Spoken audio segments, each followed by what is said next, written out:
Hi everyone! So, ito yung nangyari noong August 10, 2023. That's Thursday. So, birthday ngayon ni Mama, no? Kasi August 10 ngayon, 71 na siya.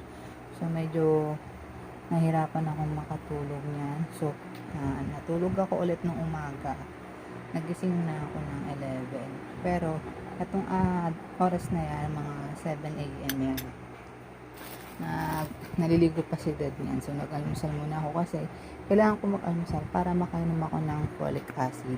Then, after kasi niyan, natulog ako ulit. So, nagising ako ng 11 a.m. So, magla-lunch time na rin. Kaya, nagluto ako dyan sa video. So, ito yung mga inalmusal ko.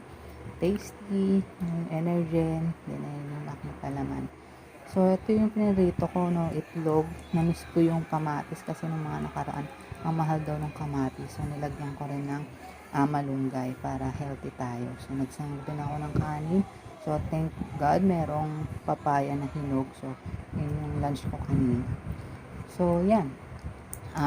Dahil kailangan natin uminom, no, every after lunch ako umiinom ng ferrous sulfate. Pero ako kasi, ginagawa ko alternate kasi may kamahalan din yung iron natin. And nag-laptop ako after ko mag-lunch kasi may kailangan akong tapusin yung mga PowerPoint, no?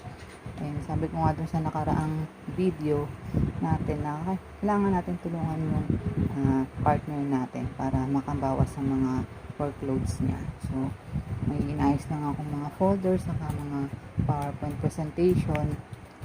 And kasi kung di nyo may tatanong, nagtuturo rin kasi yung partner ko sa college kasi yung time nagtatrabaho rin siya sa government, no? So, nagutom ako mga after ilang oras, siguro mga 2 p.m. na yan o 2:30 kumain na ako ng pichi-pichi. So, isa yan sa mga favorite natin kanin. So, busy pa rin tayo, no, sa paggawa ng ating PowerPoint. And, gabi na ito or padilim na.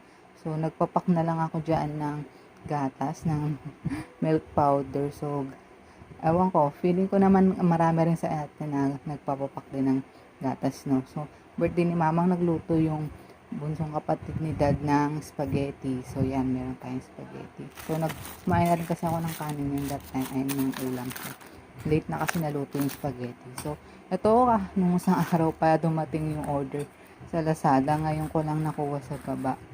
So, itong binubuksan ko ngayon ay order ako ng wipes, no.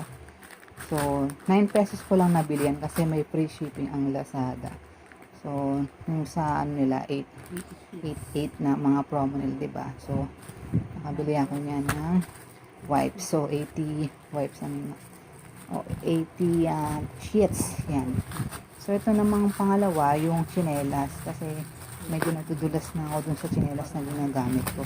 Kaya lang, yung nabili ko, size 40-41, pero maliit sa akin. Hindi ko alam kung ibibigay ko na lang ba yan o gagamitin ko. Pero, okay naman, sulit na sa 40 pesos.